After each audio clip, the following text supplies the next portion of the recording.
All right, on to US2. And if you didn't think this game was crazy yet, wait till you see what's coming next. Okay. This game is just... The fast summary is, well, you know what? This is not the game I'd planned. My entire strategy going into this game, knowing we're facing the top G1 tank build, is we're going to stabilize the center long enough to make it last till G7 at least, and maybe even G8, because we can get that stabilized by focusing on UK helping out Russia. And we'll just do a few sub-leaks, which I know I haven't published that too much because the opportunity doesn't come up typically except for when I play high level, the highest level people. Sub-leak, and still, my goal would still be to have a Money Island C-Zone stacked by US 5, which to a lot of people is aggressive. To me, that's now kind of like, well, that's my conservative. And but I'll play a conservative Pacific while just stabilizing the center, and then see if we can't make it to an end game by, making it to G7, G8, taking these on US 5, and seeing if we can't get to a late game scenario. But then I got greedy. I saw that opportunity to not be my conservative, but to be my hyper aggressive, and my adrenaline just got the best of me. So we got us into a game that is nothing like any game I've ever played before. I'll be honest. This is just not what's happened so far here in Moscow and Germany. I've not been in this position before. The fact is it's big, it's huge. But that said, as frustrated as I was, as I've been the last one or two turns, I realize there's opportunities here though. So when I realized I needed to slow down, just look at the board, look at it for what it is, and then think about what does all of that mean. So Moscow's in trouble. We're not going to sugarcoat it. We're not making a G7, G8 attempt here, right? That's just not going to be a reality. So I looked at it, so, well, what can we do? Well, I actually think, you look at the line here, so definitely G3 we're okay. We can turtle and be fine in G3 if we just want to turtle. That may not be our play. G4, I actually think we could be okay. We could get G4 down to where it's like a 60% shot on Moscow at negative whatever IPC for him, and him having to lose essentially his entire army and his entire air force and take it with one tank kind of thing, right? So that's, as an Axis player, I don't normally take that battle. I'll wait one more turn and then get the better odds. And so, G6 he'll have it.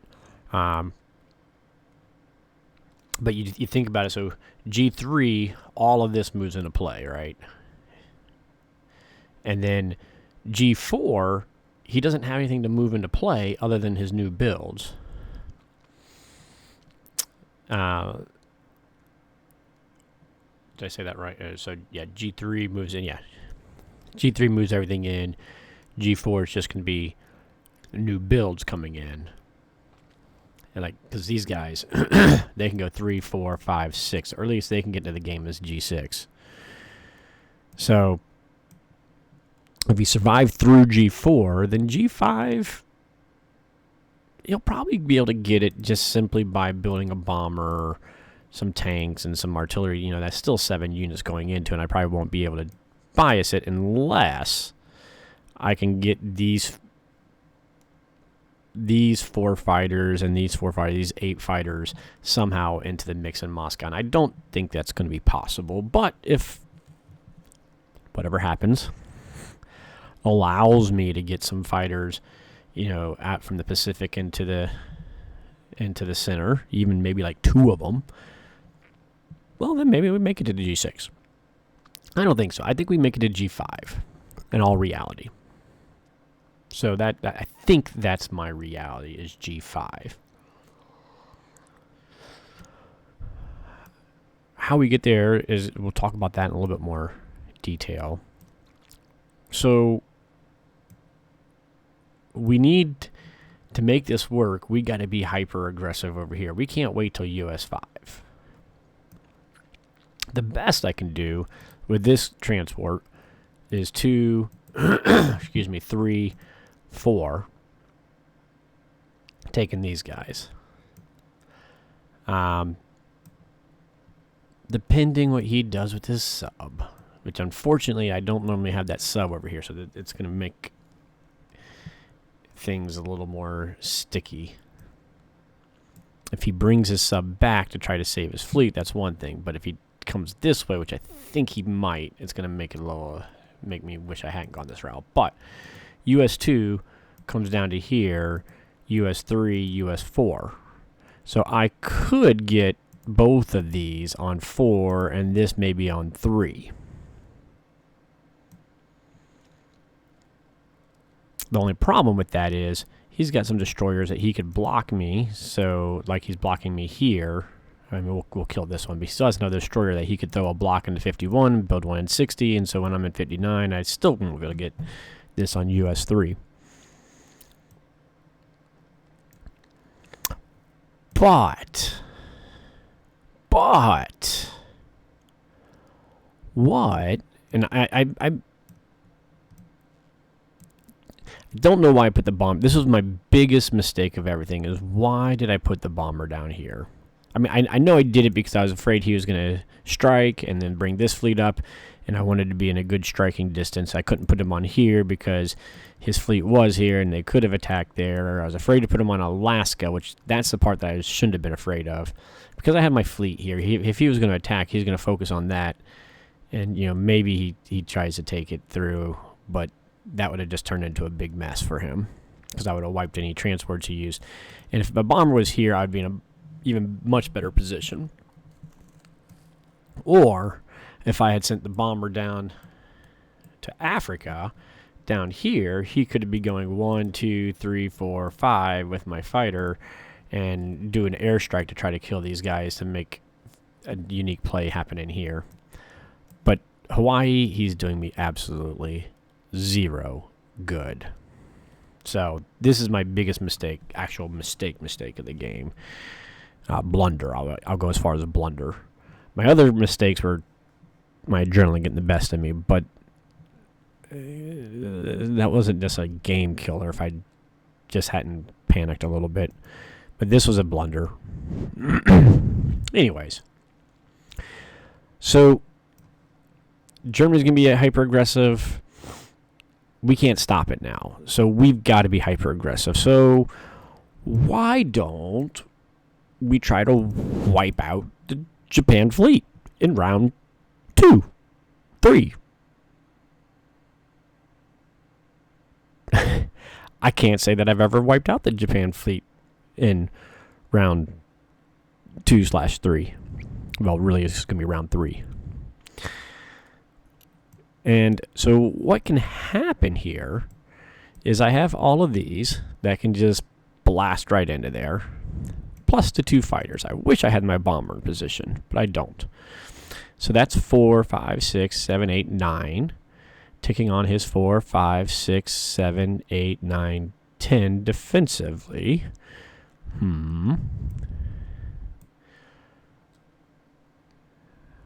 With 2 battleships in there. And 3 fighters. Chris, are you crazy? CBrownPT. It is Chris Brown, by the way. A PT. I'm a physical therapist. I'm not afraid to give my name up. Yeah, I am crazy.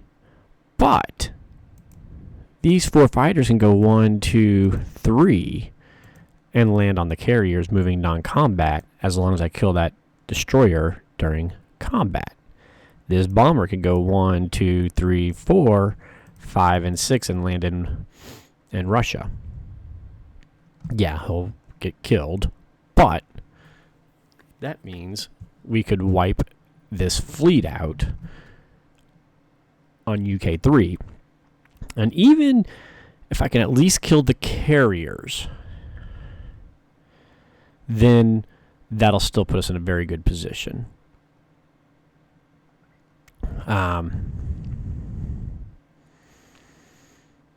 It's going to be iffy. I ain't gonna lie. I'm questioning it as I even say it. But in any case, we'll be bringing this fleet, these 6 units, into 59. They won't have any fighters for them because we're going to trash them attacking here. So we'll be bringing in these, 6 boats. He'd have 2 battleships, maybe 3 fighters that can attack too. Hopefully we can dent that some based on all the numbers, but you know, it'll depend on how his order of losses go and what he chooses. So, man, I'm just gonna do it. I'm just gonna say I'm gonna do it. What it boils down to here, let's bring the calculator. Let's bring the good old calculator over. Let's see if I can get it on the right thing here first.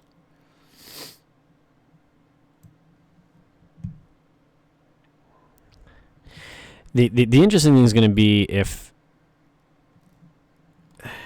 things work the way. Actually, that won't even help. Now that I think about it. 1, 2, 3. Yeah, never mind. That won't help anyways.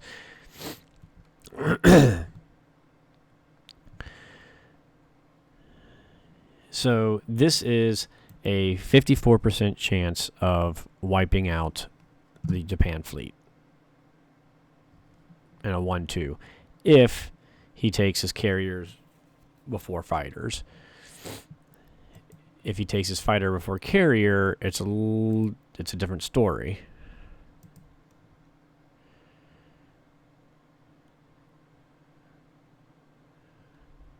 Fighter before carrier comes like a 30% chance. Although I think I'm missing something. Did I only have 1 sub? I thought I had 2 subs. Anyways, it flip-flops around back and forth depending on his order of loss. And that's because I have crash fighters selected because those will land, which could be problematic. So I would like to kill at least one of those fighters, but we're gonna get a shot to wipe out the fleet, and I think we gotta take that. Even if we just get him down to a battleship or 2 battleships, we'll have these 2 fleets sitting around here. I feel like we'll be in a decent shot. The question is what happens with the fighters, and we can't really control that, so we're not going to. We're just going to go, we're going to roll the dice, and we're going to see what happens. Depending on how the U.S. part goes, then I'll pause and figure out what I'm going to do for the other part. But the reason I want to take this shot now, I completely forgot to get into. His move here was strong and made it where hitting Caucasus is not good because I didn't hit enough German infantry, unfortunately. If I knocked off 1 or 2 more German infantry, I'd feel much better about this. But unfortunately, we did not have a good UK round. So the interesting part here is if I kill the carriers, these fighters can go 1, 2, 3, 4. So if I don't kill the carriers, they could land in here and they could fight, and so there'd be, this is just a dead zone, C zone. But if I kill the carriers, then I can move this entire UK fleet into 61, and the only thing that can attack is whatever survives here and the bomber. And so I'll have 2 mini fleets sitting here is what it boils down to, facing him down. The issue is going to be my transport. Now, I think as I think about it, and this means I'm going to probably have to change what I was going to buy. I don't think I bought the units yet. Yeah, I had not bought them yet. Okay. I'm going to change my purchase just a little bit. I need to go ahead and buy another transport because this sub could neutralize this transport, and this transport might get sunk if I'm not careful here. Gosh, I wish I would push that bomber better.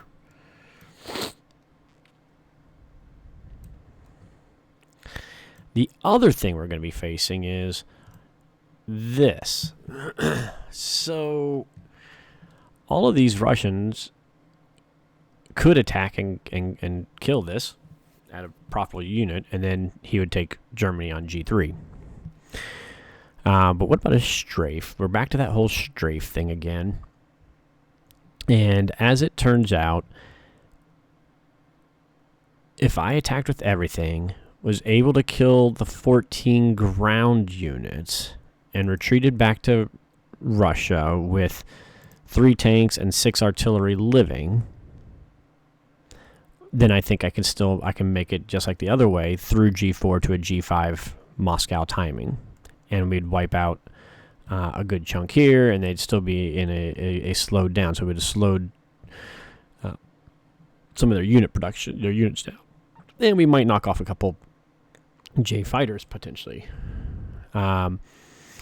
So a 2-round strafe, what a 2-round strafe comes to, basically it does eliminate these, assuming he's taking his air last, or at least his 5 fighters last. And the 50% result is that 3 tanks and 4 artillery live. I need like I think it was a top 30 result, 30% result for what I'm looking for to live in there. Regardless, we should still be able to survive through G3 regardless, and so it'll just make G4 more of a toss-up. So if this goes horribly and I want to bail on the UK attacking, I could send the fighters in, and that would give me the stretch to G5 that I need. So I was going to show the calculator on it too, but you just have to trust me. I could do a 2-round strafe and have almost enough live to still be good versus... We're definitely good against G3, but against G4 as well, including him building 4 units here, 2 units here, and a bomber. So all that's to say, there's a lot going on this board. The other thing that I didn't even talk about is what we're going to do. We're going to do for UK build and how we're going to position our units and our transport and Egypt and India, because he's got 3 units and 6 planes, so he's got 9 units staring at India for Japan. If I'm taking my fighters and attacking his fleet, well, then I'm not taking care of these guys. But here's the thing, if I don't go for the fleet kill, and I go into C-Zone 36, which was my other thought, I would need all my fighters on the fleet, because these fighters, or at least 4 of them, can go 1, 2, 3, 4. These 3 fighters could go 1, 2, and then go land somewhere. So he'd have 7 fighters and the bomber all hitting here, and that fleet. So I could use a destroyer block, and then we'd be kind of okay. So... And that that was kind of my backup plan. So yeah, just a lot of things going on here. But I just we're gonna play hyper aggressive. I dug my hole, made my bed. Time to lay down in it, and just accept what we got. The game that we got. We got a super hyper aggressive game that I'm gonna need some good dice. I'm definitely behind. Like I said, I'm going to say we're out of this. If we get, decent results here, we could be okay. His defense profile here and his defense profile here could be interesting. So as I talk through all of that, I think we're going to take that away. We're going to take that away. We're still going to build a carrier, 1 fighter, but we need a transport. And that'll leave me 9. Let's see, the transport, is he going to have...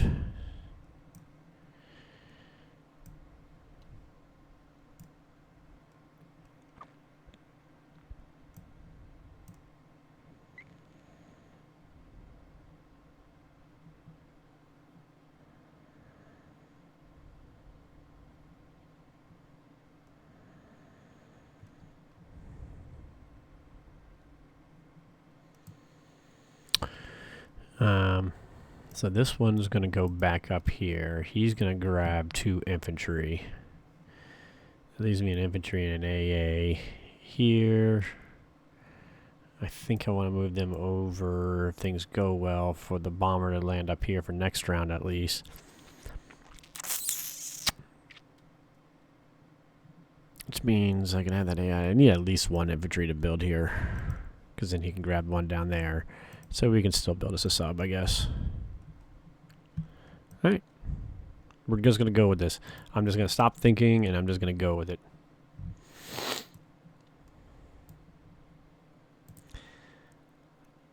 Oh, if you could only attack the fleet. If you could only do anything useful other than attack land infantry. Such a dumb move. I can't believe I did that.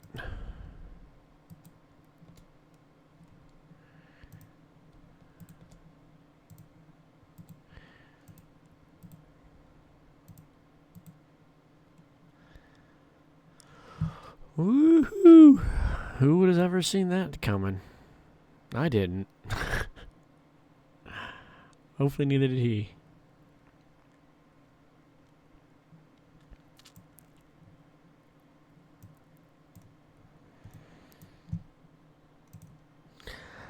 Oh, wow.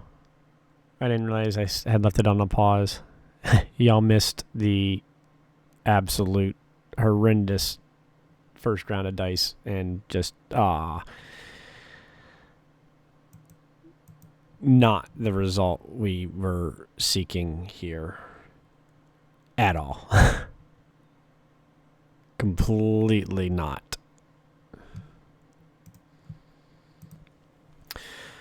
So yeah, so I needed I was playing for a top 55% result. That's what I needed. And it ended up, I mean, it wasn't like a 1% result, don't get me wrong. It was the results was, I think, bottom 25%. But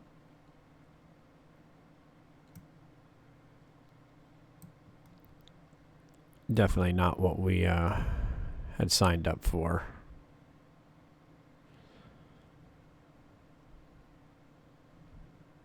I can't even challenge him now, to be honest. Alright, we're gonna have to do something like this.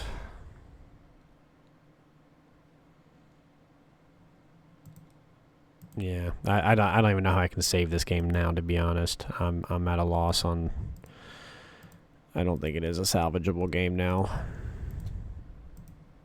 We're gonna have to take the high risk shot over there now.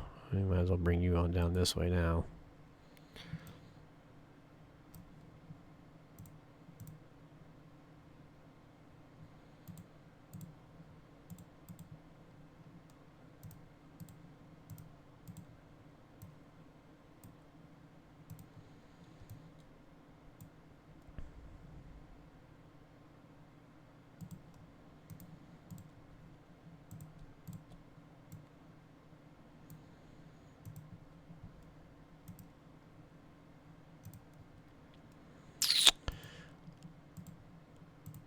Yeah.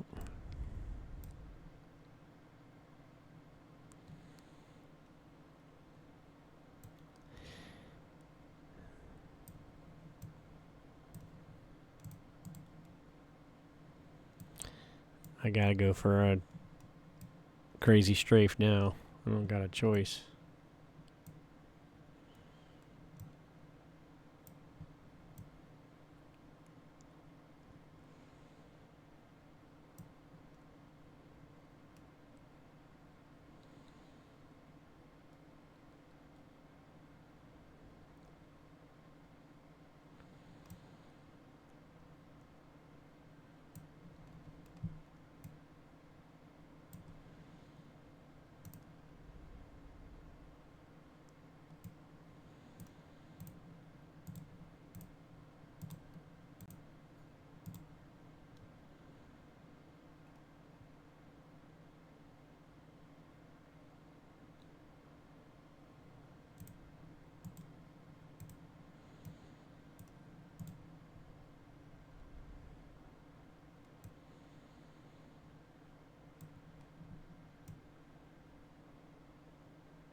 Did I forget to grab an infantry for them? Oh, no, I did. Okay. I ended up with an extra. Oh, well.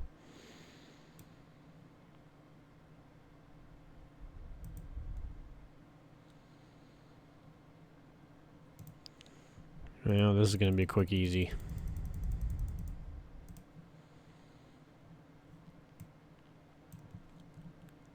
I so wanted a shot.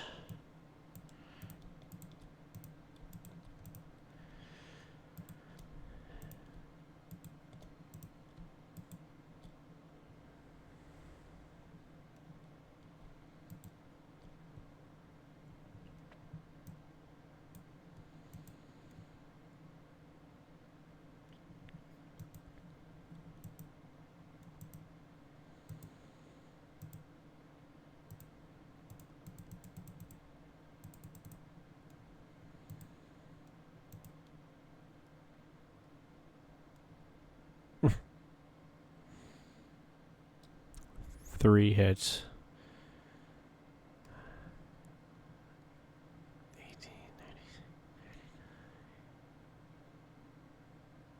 44 should have been like 7 hits, right? Something like that.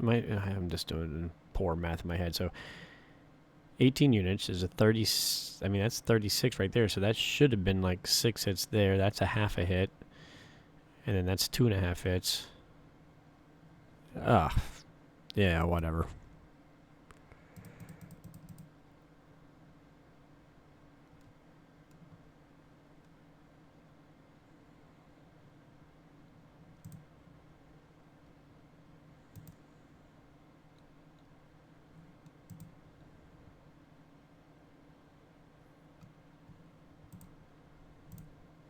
Game's over.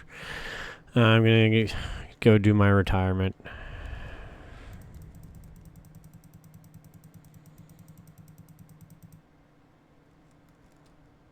This was my Hail Mary if my other Hail Mary didn't work, and neither of them's going to work.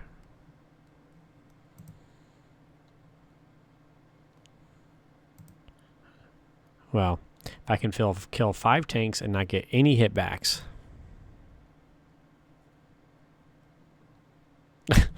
White dice.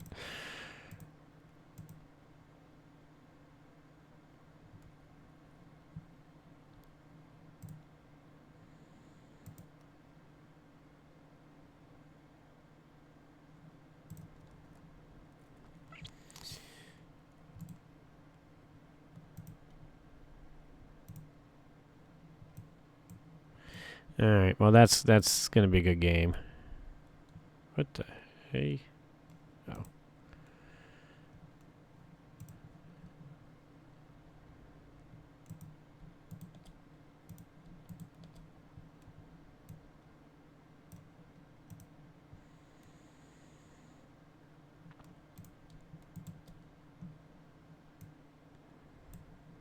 All right. Well. So, lessons learned, because I imagine I'm just gonna go ahead and forfeit this one. One, I don't think there's a place to be more hyper aggressive in the Pacific than the Germany hyper aggressiveness of G1. I do think my original game plan is a safer game plan of stabilize, shoot for the US 5 stack, and hold this till 7. Which I think definitely could have been done. If I had just turtled here, I definitely could have made it to 5. But making it to 5 and, getting this in 4 or 5 doesn't balance out quite well when the fleet's still here, because they would have still been harassing me. So I had to make a move. But yeah, being more hyper, trying to be more hyper aggressive doesn't pull the doesn't pull it off. I do think you gotta stabilize. Still, again, aggressive for me, for most people, but this game, I apologize, has ended up being a bit of a wash. More so from me playing with my adrenaline rather than playing with my game plan.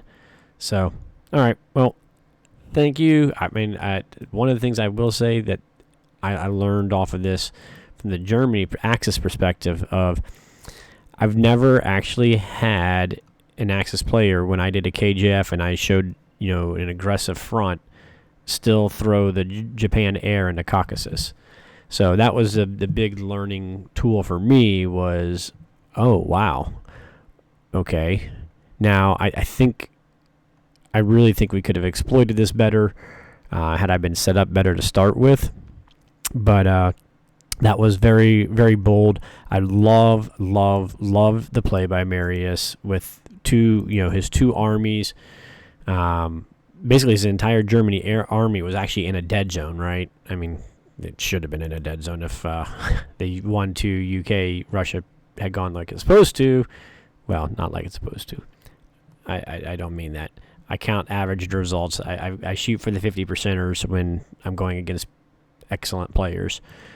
If it had gone with average results, that 50% results, then this would have been in a dead zone. And these were kind of in a dead zone. I believe I didn't actually calculate it because my army would have been too far away from Moscow regardless.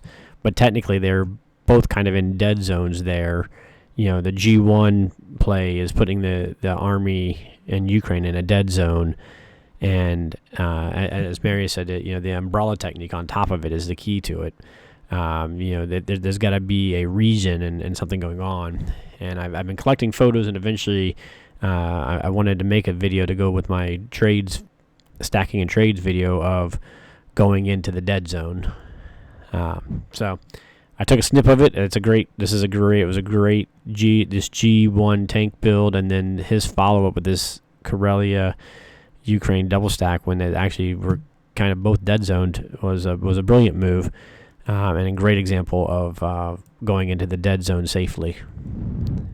The flip, the way I was playing it, because I was just so focused on the Pacific side of things, was my U.S. fleet up here was in a dead zone.